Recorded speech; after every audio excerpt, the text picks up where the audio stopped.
Israel యొక్క చరిత్రలో ఏ prime minister కూడా పక్క దేశాలకు సంబంధించినటువంటి రాజులకు గానీ ప్రైమ్ మినిస్టర్లకు గానీ క్షమాపణ అయితే చెప్పలేదు. ఈ వీడియోలో మాత్రం నెతన్యాహు ఖతర్కు సంబంధించినటువంటి రాజుకి అదే విధంగా ఖతర్ ప్రజలకి క్షమాపణ అయితే చెబుతూ ఉన్నాడు. డబ్బున్న వాడు తలుచుకుంటే ఏమైనా జరుగుతుంది అనడానికి ఇది ఒక ప్రత్యక్ష ఉదాహరణ.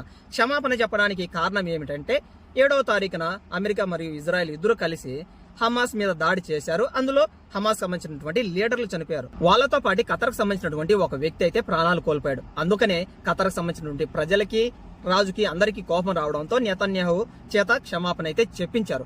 ఇక్కడ చూడండి, చనిపోయింది ఒకే వ్యక్తి. కాకపోతే పాలస్తీనా ప్రజలు 70,000 మంది ప్రాణాలు కోల్పోతే ఎవడే గాని నోరు ఎత్తలేదు గాని వాళ్ళ పబ్లిక్ ఒకరు చనిపోతానే మాత్రం బాగా గట్టిగా క్షమాపణ అయితే చెప్పించారు. ఇక్కడ వీడియో చూస్తున్నటువంటి ప్రతి ఒక్కరు కూడా ఒక విషయం అయితే గుర్తుపెట్టుకోండి.